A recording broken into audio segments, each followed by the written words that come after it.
3 days, right? Or Not yet. oh, okay. Not yet. Tomorrow I'll be, well, whatever night I called you. Yeah. It was at least 2 nights ago. Yeah. At least Tuesday, or at least Monday, maybe Sunday night. Because I'm not going to read anyway.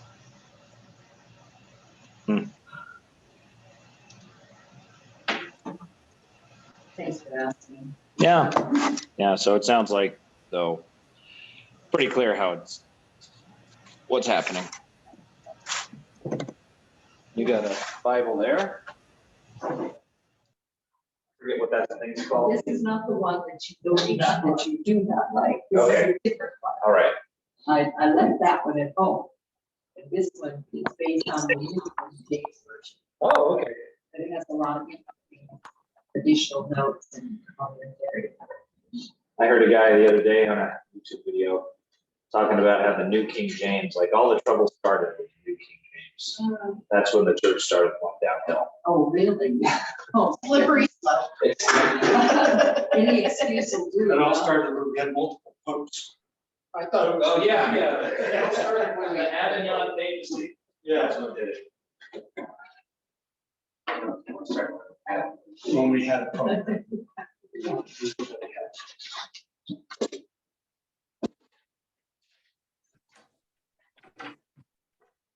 Well, I had. Yeah. That I decided. It's got all kinds of, you know. Oh, okay. A study Bible then? Got it.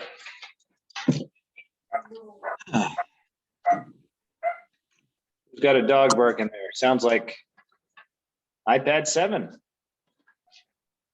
that yours? No. I'll rename it. Rename her. Yeah. Cheryl Burkhead. Yeah. All right. And we got the Laties and we got Kelly. And as far as people who often participate but are not here yet, we've got the Sowers and the Dixons. Carolyn Rotz has joined us once or twice, although I think she's in Tennessee right now.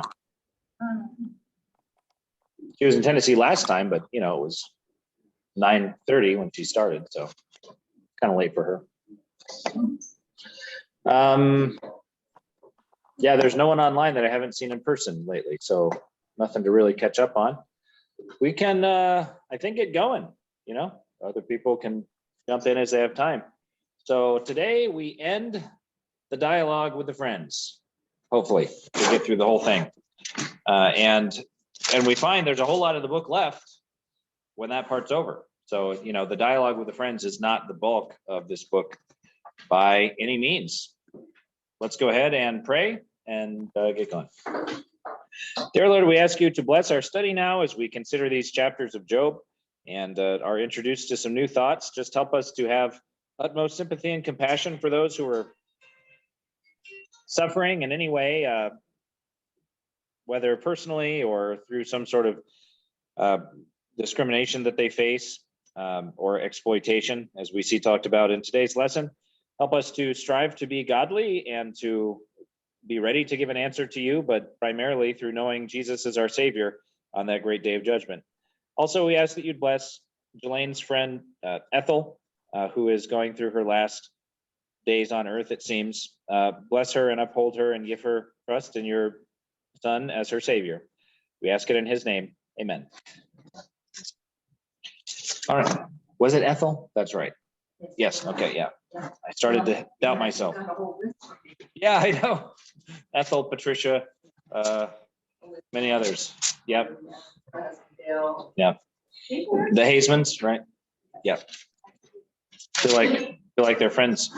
All right, welcome. We're just now finished our prayer, and so we'll review here. We're in the middle of the dialogue, and we can't review it all, but what issue, starting at about chapter 15 or 16, the friends start, actually, I think that's a typo and it should be 15, but the friends start to fixate on one particular issue. Did anybody recall what that is?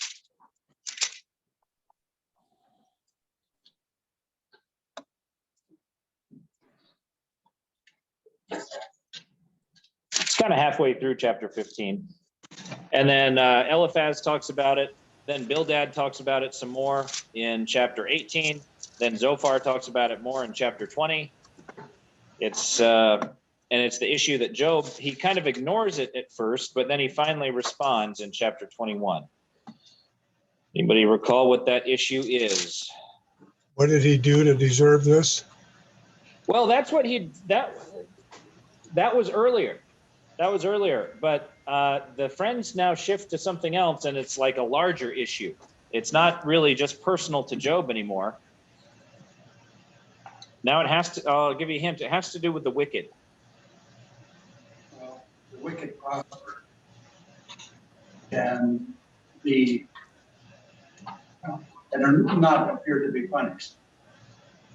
Is that right? Well, Well, the wicked are always struck down. yeah. So the friends, what they basically started arguing in chapter 15 and 3 or 4 more times is that the wicked always get zapped by God. They never make it. They always get a punishment right away, and it's thorough and it's complete. And so God, he always punishes the wicked completely. And then we ended last time with Job 21. He has kind of ignored them a few cycles, but he finally responds. And what does Job reply? That's where we left off last time. There's plenty of wicked folks who haven't been. Yeah, exactly. He says, look, I'm tired of hearing you say this stuff about the wicked. They don't always succeed. They don't always prosper. And we all know of examples of plenty of wicked people who died in their beds, full of years, with lots of wealth. And yeah, maybe their children had a downfall or something, but who cares? They had a great life. That's kind of where things ended. And for the rest of the dialogue, they're going to focus on this issue. And it's going to be a bit confusing because we're going to see Job kind of starts to take both sides of this issue. And that'll be a bit confusing. But before we get there, now we're going to pick it up with chapter 22. I told you we wouldn't read this together, but as I was going and reviewing, I thought there were a couple verses that were worth our attention. So we're going to actually skip through 22 and 23, just looking at highlights. But first, pay attention to chapter 21, verse 27. This almost the last thing we read last time. 21:27. Job says to his friends, I know full well what you are thinking, the schemes by which you would wrong me. And what he's getting at is, I know that you're saying all this stuff and it's about me. I know that you're dancing around this issue, but you're essentially saying I'm the wicked one. And that's why you keep talking about the wicked. And so now he's called them out on it. And so when Eliphaz responds here, the gloves are off and he's not going to beat around the bush anymore. And let's see what he accuses Job of in chapter 22, verses 4 through 11. So let's get a volunteer to read that. And it's maybe their most pointed, vicious accusation yet against Job. Thank you, Lance. It is for your piety that he rebukes you and brings charges against you.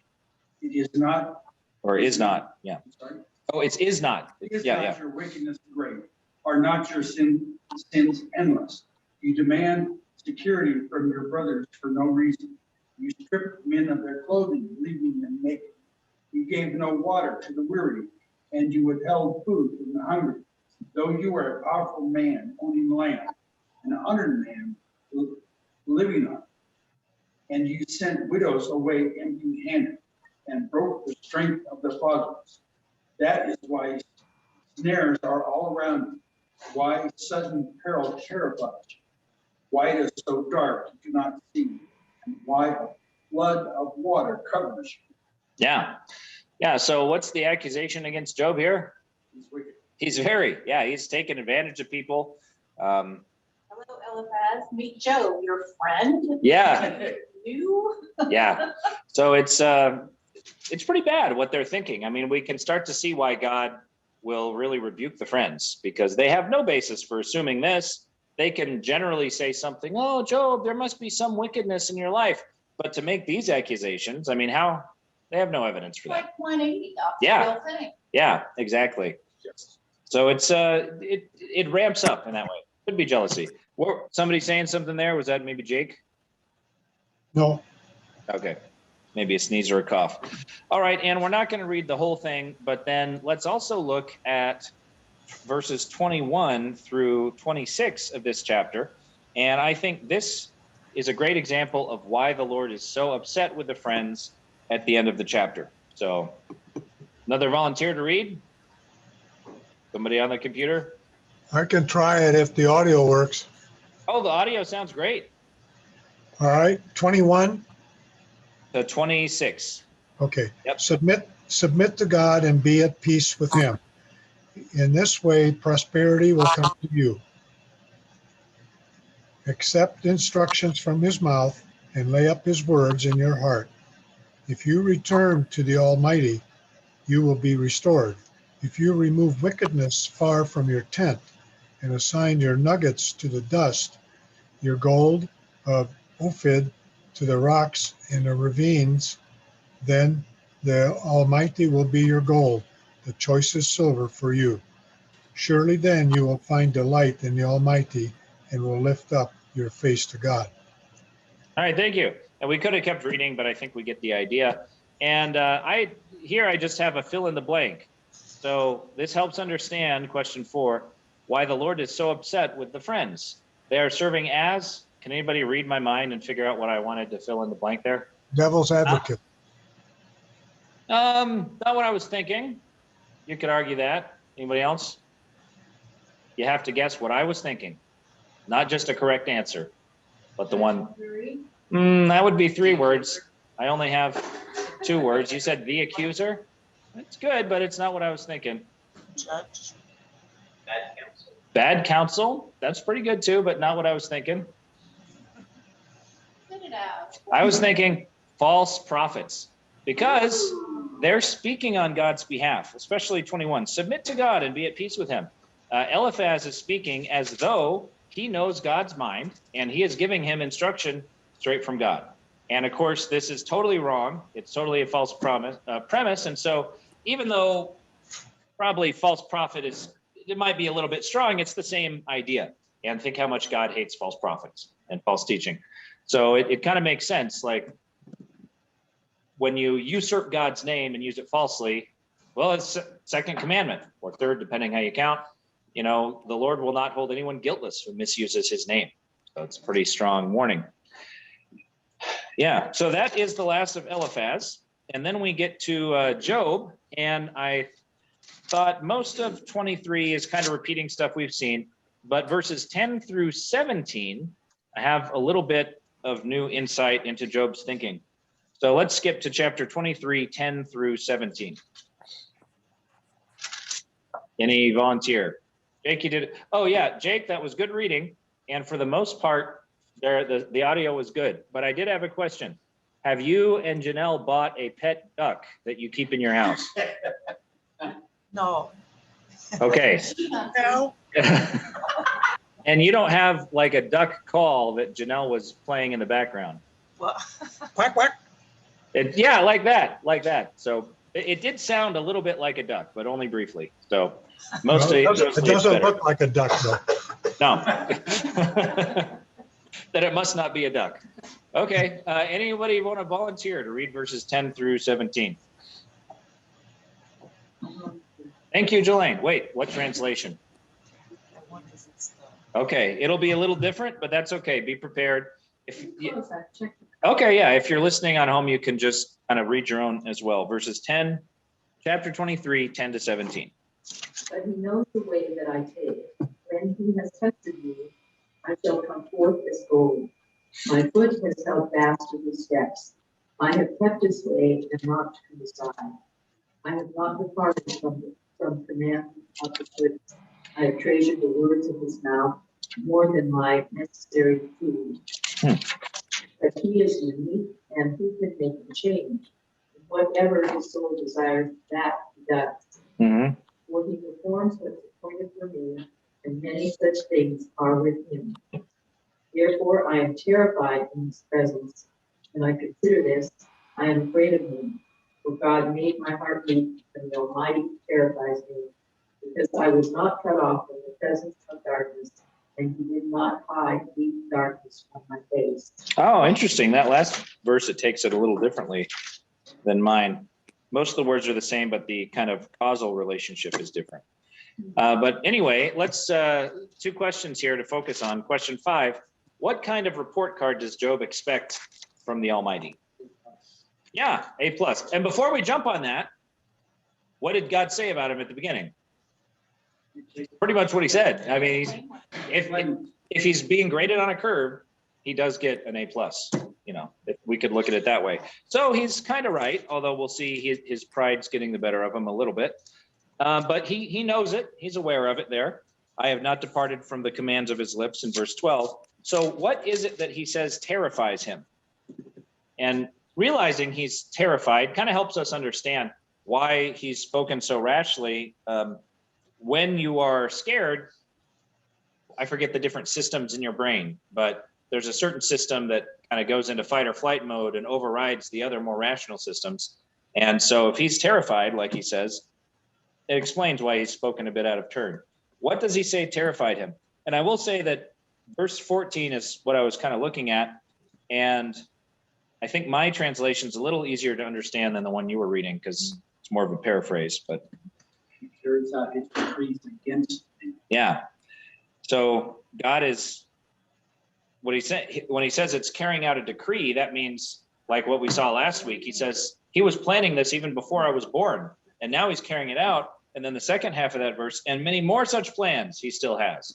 So he's thinking, man, God must have it out for me, and who knows what's coming next.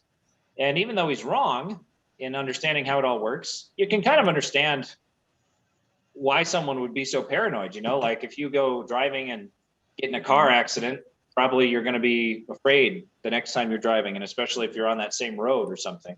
And so there's a bit of trauma and PTSD that he's experiencing. Like what next? You know, trying to think of another example where that happens, where you have a bad experience and then, near drowning, you know, then you're going to be afraid next time you're near the water. Yeah. Last July, I bounced off a dump truck on a motorcycle. Ooh. That one bend in the road, I still approach a little bit. Oh, I bet. Yeah. Honestly, it was all of about a mile from work, so. Yeah. So, I had to every day. yeah. Good example. So we can see why Job would have the same physiological response. Do you have a fear of dump trucks now too, or is it just that spot? No, just that one particular spot. The situation, you know, kind of blind-ish turn at Mhm. an intersection there. Well, Okay. a few months ago, there was a dump truck in the way. So you hit like straight into the dump truck, or you kind of? I have no memory from breaks to hospital. So Wow. on the actual impact itself, I don't remember. The concussion was that good. Wow. But at some point in time, the rear brake locked up because the skid mark was there for a good 3 weeks afterward. Hmm. But that's all I really know for certain. Wow. And I bounced off the very tail end of the trailer because I didn't go face first into a dump truck. Yeah. Wow. Did you notice? Oh, yeah. Okay. He knew, but when he finally saw me coming, he was trying to accelerate up a hill. The dump truck full of rocks, hauling a trailer full of rocks. And crossways? He was making a left turn up a hill and Yeah, couldn't get out of his own way because he had more inertia than a freight train. sure. And he tried, but there ain't staying. Wow, scary. Well, glad you're with us and it wasn't worse. How long were you in the hospital? Only a day or two. Oh, okay, Just good. to make sure that my brain was still there. Yeah, and yeah, sure. Yeah, I wasn't myself. I'm sure. Wow, crazy. All right, well, those were the only 2 questions I had with that section, and we can ignore the difference in translation because those are complicated to discuss, and it's not that important in this instance. So now moving on to chapter 24, it's Job continues to speak, and this has some neat and kind of a tragic way, neat stuff we haven't really seen. So first we'll look at verses 1 through 4, and then we'll talk about that. Ed, volunteer for 1 through 4 only. Derek Most, thank you. Job 24. Why does the Almighty not set times for judgment? Why must those who know him look in vain for such days? Men move boundary stones, they pasture flocks they have stolen. They drive away the orphan's donkey and take the widow's ox in pledge. They thrust the needy from the path and force all the poor of the land. Mhm. And so what kind of people are described in verses 1 to 4? I guess really 3 to 4. Well, there's evil and the Yeah. poor. Yeah, right. And so here the focus is on the evil, but you're right. There's always the two, right? Whenever there are evil people, there tend to be poor or innocent people who are being taken advantage of. And those people might also be evil or sinful in their own way, but still they are being oppressed. And then in 5 through 12, we've got this really moving description of them. And it's almost like it's describing almost like migrant workers or something in our society who are sort of taken advantage of, you know. I'm not saying they all are, but they can be, you know, especially when they're not documented. And so you're kind of at the whim of your master, so to speak. And that kind of thing happened back then. And we have sort of a moving description. And I'm going to read it just because I like it. So 5 through 12. Like wild donkeys in the desert, the poor go about their labor of foraging food. The wasteland provides food for their children. They gather fodder in the fields and glean in the vineyards of the wicked. Lacking clothes, they spend the night naked. They have nothing to cover themselves in the cold. They are drenched by the mountain rains and hug the rocks for lack of shelter. The fatherless child is snatched from the breast. The infant of the poor is seized for a debt. Lacking clothes, they go about naked. They carry the sheaves, but still go hungry. They crush olives among the terraces. They tread the wine presses, yet suffer thirst. The groans of the dying rise from the city, and the souls of the wounded cry out for help. But God charges no one with wrongdoing. So what's the tragic situation here? Yeah. Just really poor people who have nothing and being taken advantage of. And that's happens all over the world. I mean, even in the US, it's probably one of the better places, and yet there's still plenty of this kind of stuff happening. And you go into some of these dictatorships and stuff around the country or around the world, and it's just even worse. And they have nothing, so they're totally at people's whims. By the way, selling children, that still happens all around the world.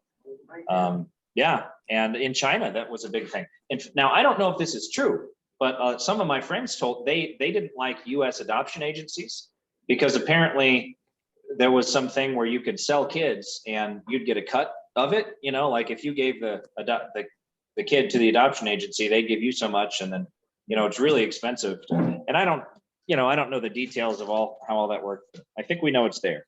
And yeah, so then kind of migrant workers, they might work for just pennies a day when there's a vineyard, when there's a harvest of grapes or olives or something, and the rest of the time they're just struggling to stay clothed. So it's a really sad thing. I think it's kind of moving and reminds us to care about people like this, people that we're fortunately, we don't come in contact with, but only because we're so wealthy and not in this situation, but to remember they're out there. But whenever you have people being exploited, then you always have exploiters. And so then this question 9, I thought this was a good example of something that comes up from time to time. Sometimes we do not like to think of God's judgment, but in fact, if he is to save the righteous, God must destroy the wicked. Explain how we see that in these verses.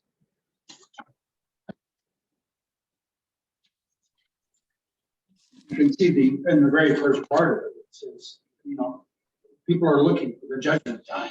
They're waiting for that. Yeah, exactly. And the more oppressed you've been in this life, the more the judgment saves you and delivers you from your oppression. Yeah. Anything else you noticed there?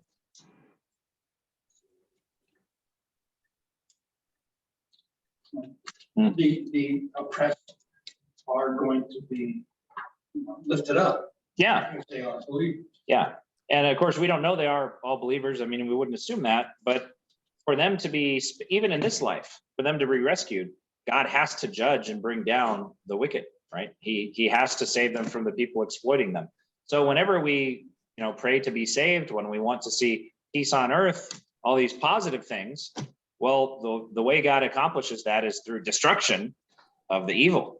And so you can't pray the Lord's Prayer without wishing a certain amount of judgment on the wicked. Your kingdom come, your will be done on earth as in heaven. Well, for God to let his kingdom come, he has to overcome all those people who oppose his kingdom. So God's judgment always kind of strikes both ways. That's just one example of that phenomenon. So kind of a moving passage there, and there's going to be another one next week or possibly the week after. But it'll be interesting there because Job speaks of these people almost with a bit of contempt.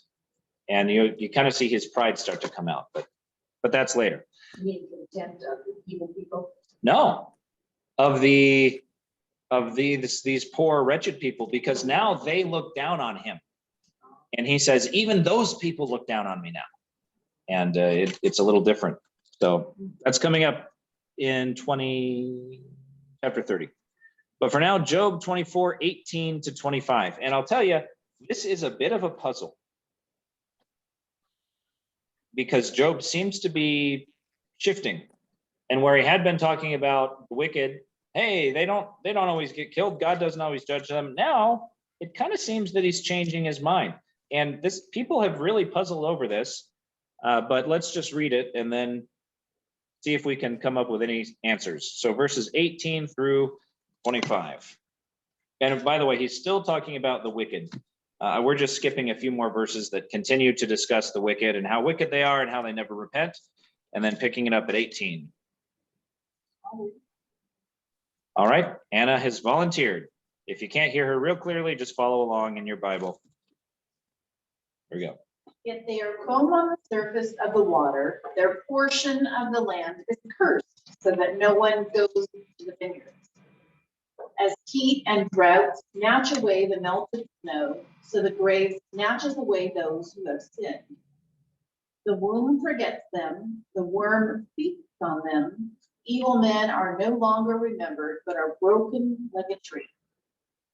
They prey on the barren and childless woman, and to the widow show no kindness. But God drags away the mighty by his power, though they become established. They have no assurance of life. He may let them rest in a feeling of security, but his eyes are on their ways. For a little while they are exalted, and then they are gone. They are brought low and gathered up like all others. They are cut off like heads of grain. Mm-hmm. If this is not so, who can prove me false and reduce my words to nothing? Yeah, thank you. So as I said in the question here, these verses are one of the great puzzles of the book of Job. So what is Job stating and why is it a puzzle? I mean, we got to at least recognize it's a shift from his tone earlier. That being said, there are some subtleties to his argument that don't make it a complete 180 change, but it's a very different way of speaking about the wicked. So what's his take on the wicked in these verses? Yeah, will they always be punished immediately?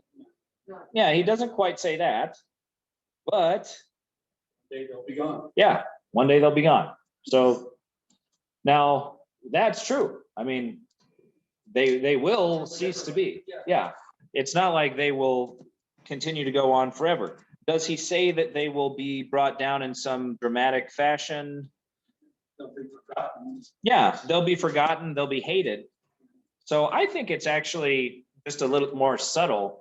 He's saying, well, even though they might live to old age, they might have a good life, they're still eventually going to die.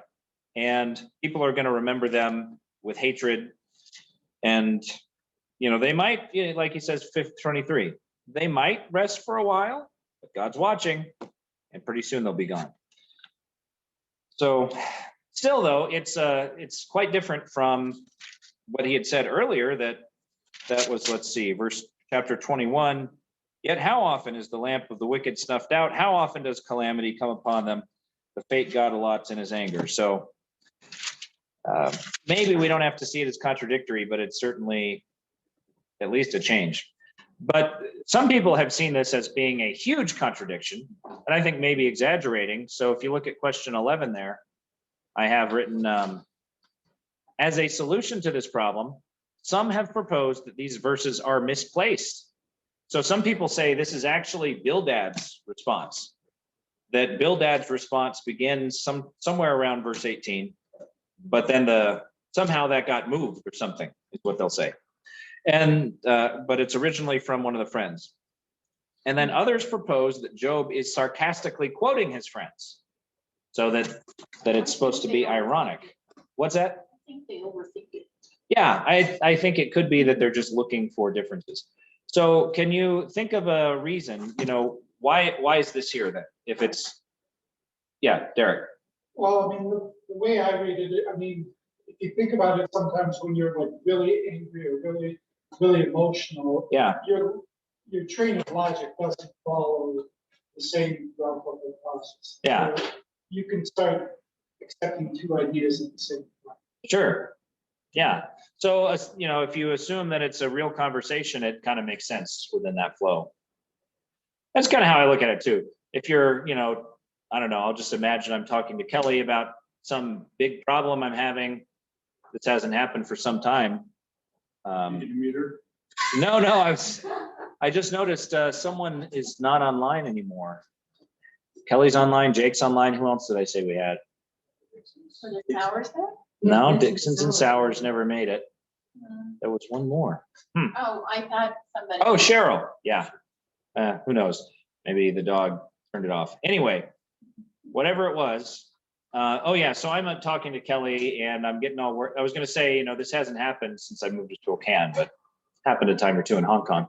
And I might be saying, I hate that guy. That guy's horrible. And then in a few minutes later, I don't know if I'd literally say that, but in a few minutes I might say, well, he tries hard, but he just doesn't know what he's doing, and he's making some bad decisions. And you kind of walk yourself back or nuance what you were saying a little bit. And you almost kind of get that sense that 21 he's just so sick of hearing them talk about how the wicked never get it. And so that's why he gets upset and lets them have it. But then here it's a little more nuanced that, look, yeah, eventually he's saying, I recognize that they will die. God does have a bit of justice in that sense, but it's not quite so black and white as you guys say it is. And he's giving a nuanced correction to what they're saying. And we also have the advantage of looking at their words written down on paper. They're all thinking this up out of their heads and speaking it in real time. And who's to say who's keeping actual notes to keep their arguments straight? Yeah, exactly.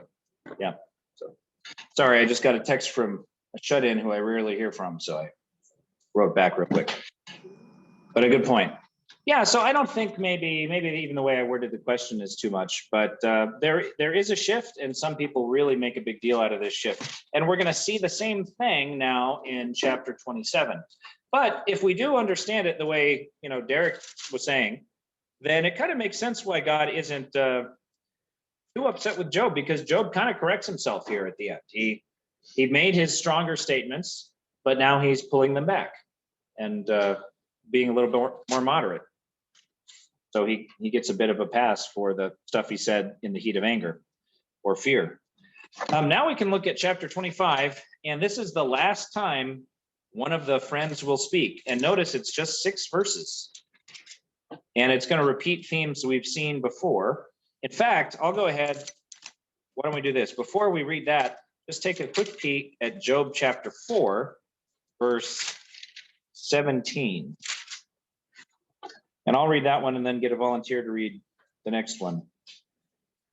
So Job chapter 4, verse 17 to 19. This is that vision that Eliphaz says he received in the middle of the night. Can a mortal be more righteous than God?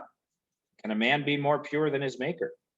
If God places no trust in his servants, if he charges his angels with error, how much more those who live in houses of clay, whose foundations are in the dust, who are crushed more readily than a moth.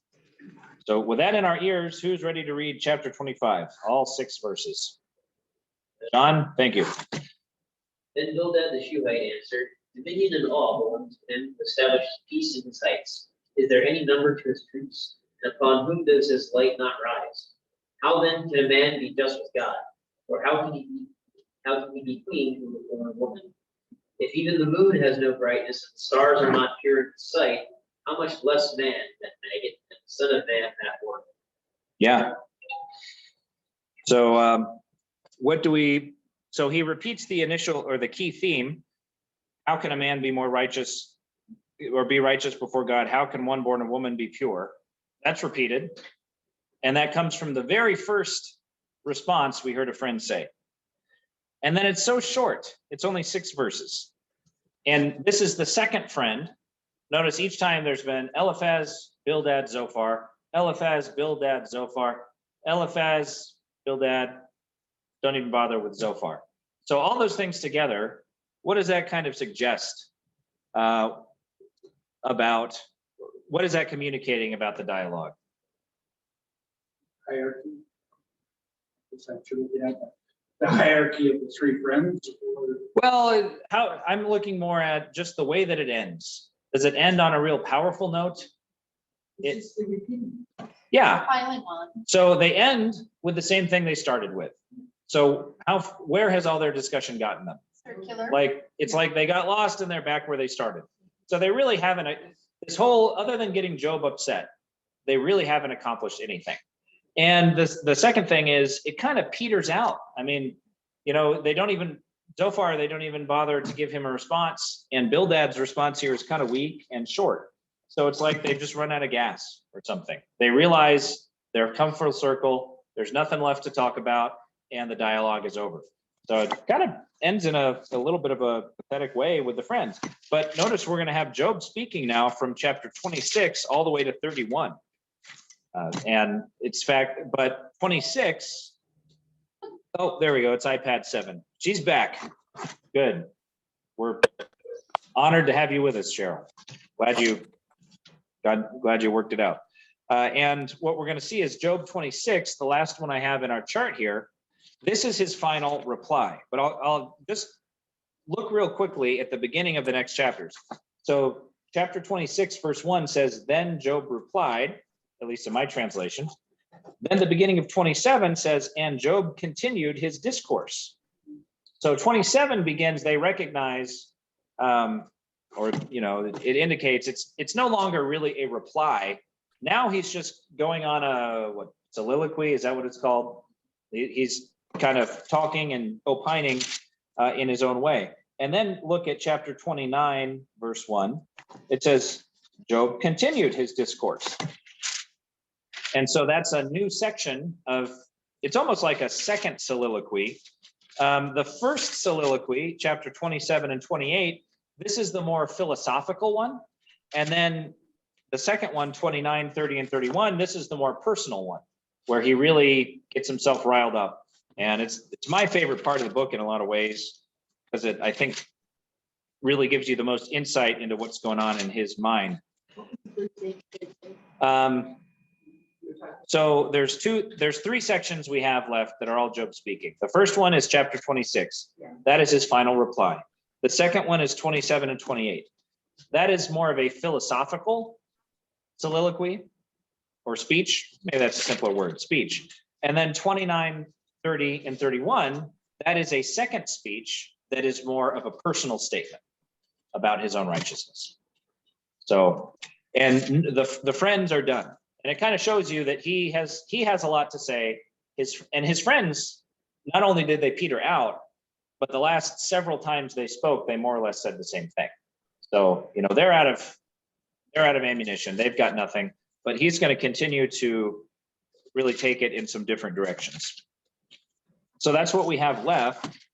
And then we get this Elihu section, which is comes out of nowhere. But we'll talk about that in a few weeks. A couple of chapters saying, now I'll speak. Yeah, exactly. The younger guy. Hi. Yeah. And he, there's a handful of new insights that he adds to the argument. And then a lot of what he says is he's kind of full of himself. He's a young guy, by the way. I mean, it's sort of like a young person. He's a little bit full of himself, but he does have some good insights and some things to share. But he needs to live a little while and get knocked down a few pegs. So Yeah. I think you stumbled on some nuggets. Yeah, that's true. That's true.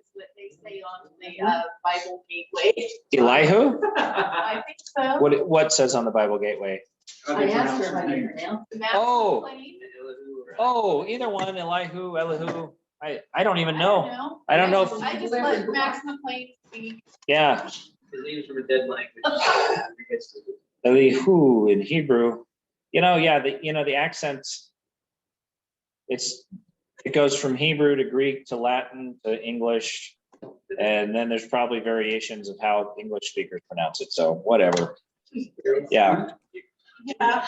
Did they preserve the original Hebrew to be translated from? Or did Did who? they the, Translate. can you go straight back to the original Hebrew?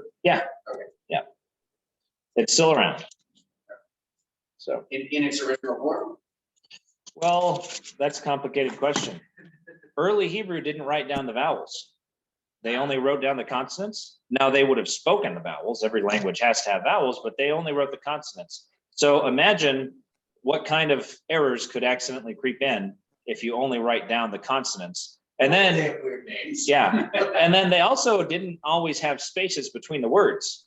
So then think how easy it would be for mistakes. So there are places where it seems like the text is, maybe there's a mistake in it.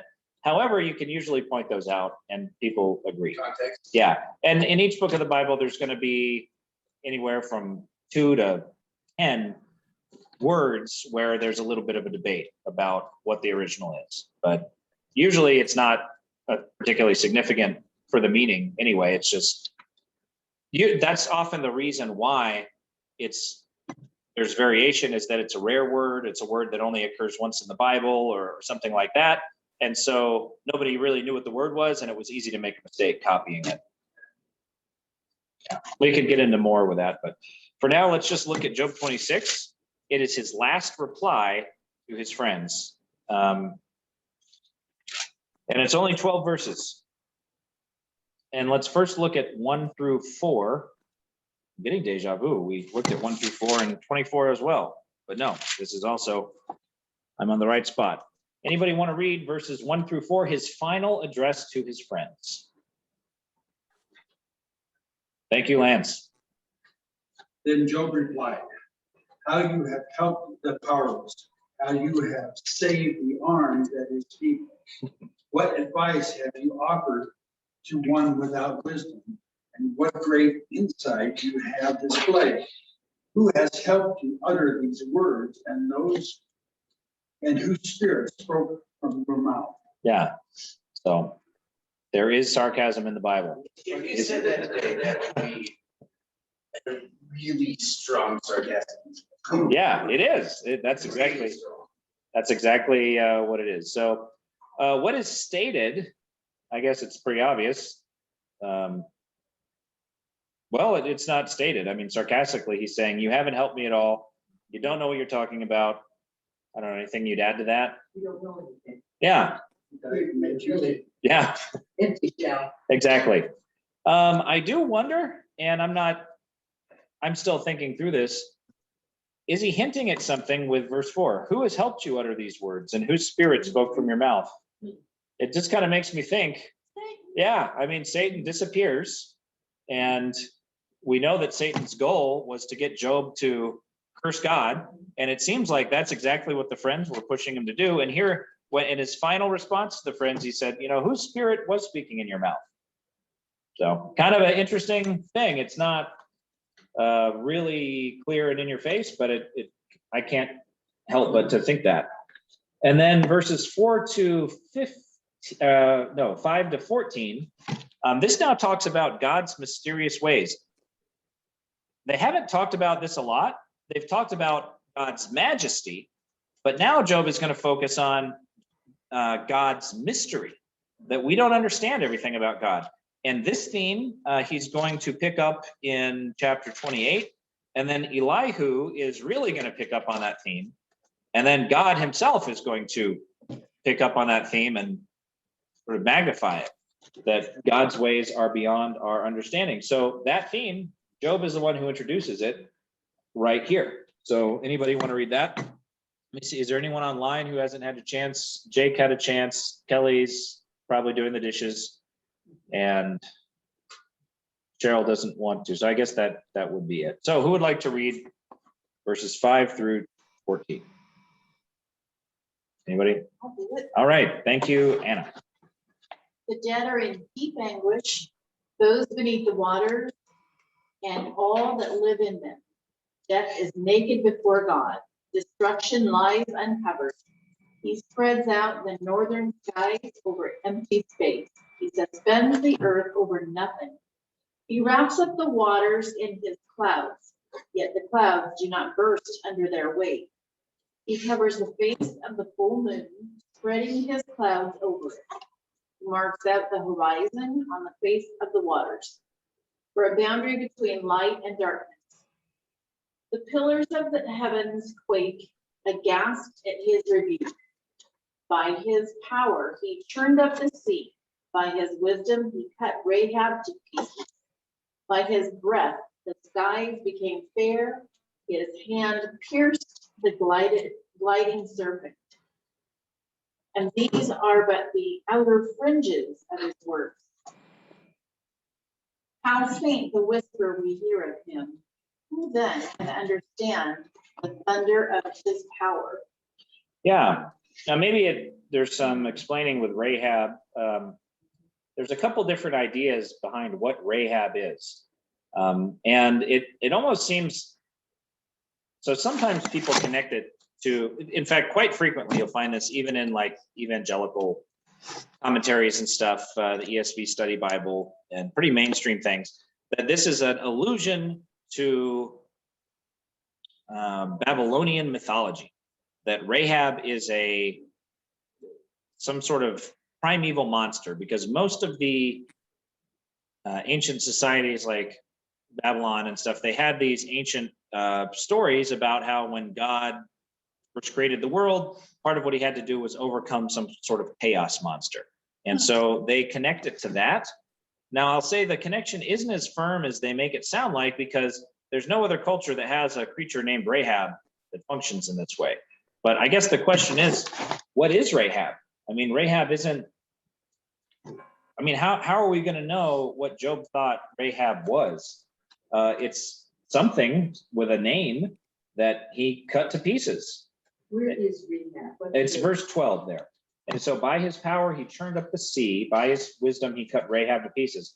And so they say, well, often in these other nations and their stories of creation, God is somehow overcoming the sea.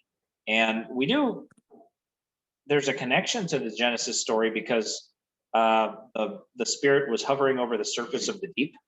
But it's almost a contrast there, because there the deep is peaceful and there's no fighting to happen. But then by his breath, the skies became fair, and his hand pierced the gliding serpent.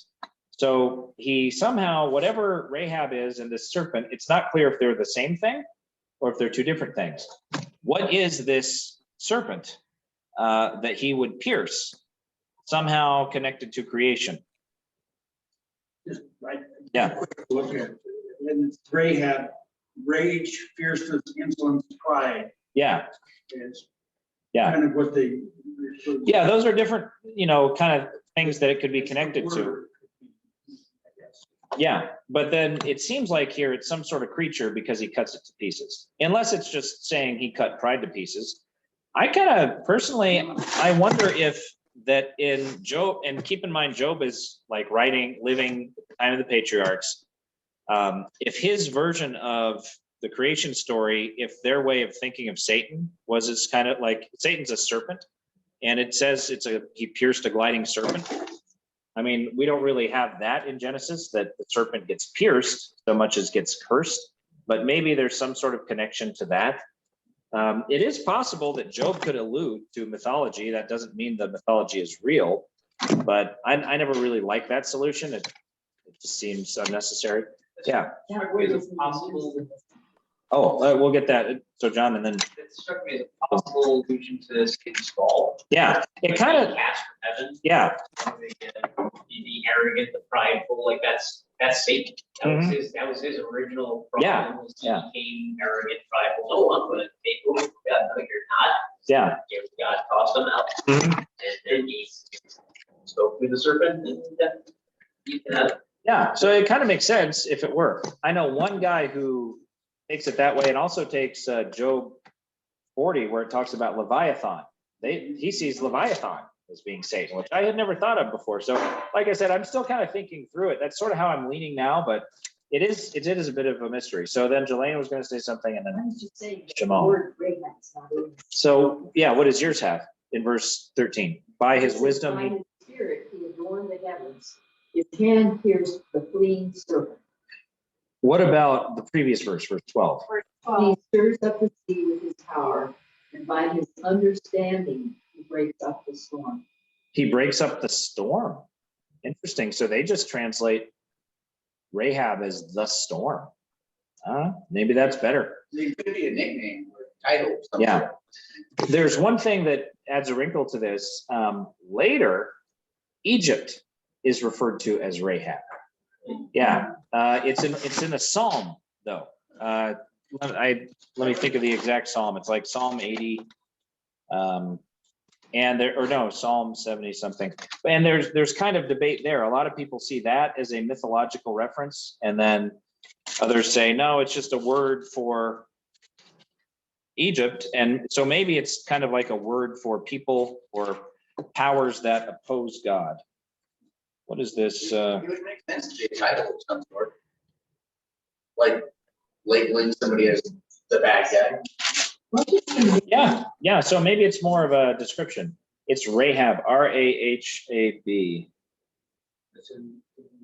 Oh, no, I'm thinking of Leviathan. Never mind. Yeah. Leviathan can be a reference to The sea monster. Egypt. Yeah. Well, it can be yes. So it's, these images, it's kind of like Revelation where they use these things and they have a lot of different things they can represent. So to actually figure out, is it even one specific thing, or is it a way of describing? I'll read you Psalm 74 is what I was thinking of. Psalm 74:13. It was you who split open the sea by your power. Notice the reference to the sea also. You who broke the heads of the monster in the waters. It was you who crushed the heads of Leviathan and gave him as food to the creatures of the desert. And that, even though, right, just that, it sounds like it's some mythological story, but if you keep reading, it seems like he's telling the story of the Red Sea in a dramatic way, because he goes on to say, it was you who opened up springs and streams. You dried up the ever-flowing rivers. And then he goes to creation. The day is yours the night. You established the sun and moon. So Rahab and Leviathan are often seen as going together, but it's not clear exactly how they go together or what they are. And just to throw one more wrinkle in there, so you see it is a bit complicated. Isaiah 27:1 also talks about Leviathan as this. 27:11. Oh, did I? Maybe it's in the notes in, Are you sure it's not 27:1? It's just 27:11 in this one. in the No, it's notes one. or whatever. That's one. It's in there. Is that a paragraph? Oh, Yeah, okay, yeah. it's in parentheses, sorry. Yeah. It's Isaiah 27:1. As long as we're on this, sorry, I should have written all this stuff in here, but I was hoping to cover it real briefly with just a comment. Oh, But it's kind of a complicated, and I feel that I don't fully understand it, which is why I hesitate to get into it. But in that day, Isaiah 27:1, the Lord will punish with his sword, his fierce, great and powerful sword, Leviathan the gliding serpent, Leviathan the coiling serpent. He will slay the monster of the sea. So that's a pretty clear one where Leviathan is somehow a sea monster, but also a great force that God will destroy on the last day. So again, it seems like maybe this imagery that was common in Babylonian mythology of a great monster that God defeated at creation, in the scripture that's used a handful of times, but really to talk about Satan. So Leviathan well, it's not biblical, but some literature, some stories of the whales and how they. yeah, we'll get there. It's chapter 40, and it does seem like it's a sea creature. But then, now this is a bit of a stretch, but to them, the sea was the earth. There were three parts to what we experienced. There's the heavens above, the earth where we are, and then below. But the sea is part of that below. And if you think about it, sea level is the lowest that we'll ever get, and anything below that is like down. And so in their way of looking at it, under the earth and under the sea, we're kind of connected. Whereas we see them, we don't really see a connection between those two things. And so a sea monster it's similar in conception to sort of like being down in hell, but it's not exactly the same. And the sea does kind of represent for ancient people chaos. And you think of in Revelation when it says there will not be any more sea, you know, why? Because, well, the sea was unpredictable and lots of bad stuff came from the sea, and the sea separates people, and the sea was scary, and they can't wait to get rid of it. So maybe this is an allusion to Satan. It's just kind of obscure because we don't really know what Job knew or thought about Satan. I mean, we know he believed in the Lord, but we don't know if the story of Adam and Eve, if he knew that story. It seems like he probably did, but we don't, did Job know that? I mean, Abraham, I would assume, knew it. The Holy Family knew it. I guess Job probably knew it, but what did he know about that serpent? Maybe in his mind, the serpent, and maybe we hear the word serpent, we think of a little snake. They hear the word serpent, they think of a giant monster, they would all be serpents. So anyway, that's kind of maybe he is ending there with a reference to Satan, because also in verse 4, remember, it seems like that could be hinting at whose spirit is in your mouth, and maybe he's ending on a way that hints at God's destruction of Satan. But however we take that, verse 14 kind of connects, and I guess that was my question 16. Is there a connection between Rahab the serpent and Satan? But then back to verse 14, and these are but the outer fringe of his works. How faint the whisper we hear of him. Who then can understand the thunder of his power? So Job ends speaking to friends saying, we cannot begin to understand God. Now, why would he say that? It's his final response to his friends. Yeah, exactly. They're trying to put the Lord in a box. They're trying to say they do understand everything about him, and they're not comfortable with anything being out there that they can't just perfectly explain. Scientists. Yeah, exactly. And he's saying there's a lot about God we don't understand, and that's true. I mean, we understand what he's revealed. There's a lot of stuff he hasn't revealed that we just have to be humble and admit. So that's where he ends the conversation. Next week, we'll look a little bit at 27, although that's going to be more of his nuanced understanding of the wicked and how they do get destroyed sometimes. In fact, 27 is in some ways a little more challenging to explain than chapter 24 was. Then chapter 28 is this chapter about mining, but some people think of it as the highlight of the book.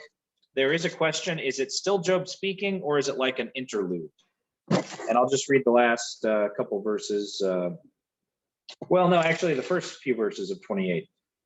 There is a mine for silver and a place where gold is refined. And then he goes about all this, talking about ancient mining techniques. But then verse 12, but where can wisdom be found? Where does understanding dwell? And goes off on that. And it's a good chapter.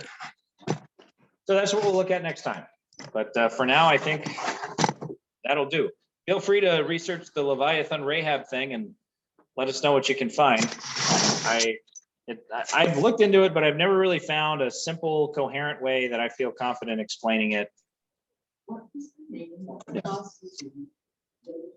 Oh, that was Rahab. Yeah.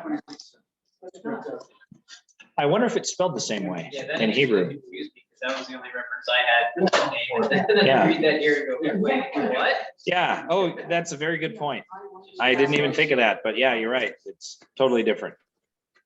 All right. So thank you, everybody, for joining online. For you. Yeah. Next week, it's Holy Week. Oh, yeah. Next, we should decide this now. Yeah. I don't mind meeting next week. However, if you're going to Monday, Thursday, and Good Friday, that makes Wednesday, Thursday, Friday. And I mean, maybe you'd rather not do that. It's not normal to have a Wednesday. Well, in the Lutheran tradition, usually when we have those Wednesday night meals and services, we take off the week of Holy Week. So it would not be wimping out to say we don't want to have class next week. But at the same time, I don't mind. And we won't have it the following week because I'm going to be out of town. So I don't know. We're not missed 2 in a row. Yeah, well, yeah. Yeah. All right, if that's okay. I mean, it's a lot of driving, I guess, especially for you guys. No pressure to be here, obviously, and it will be recorded. And if you ask me to post it, I will prioritize that and get it done quickly. If no one asks me to, I putz around and get it done slowly. So, yeah, no meals this year. No communal meals, yeah. Let's count the Lord's Supper, but no. I don't know, hopefully, I think the plan right now is to start food again in the fall. We'll see. Yeah, I'm trying to casually introduce it again. I'll turn the video off now. Goodbye.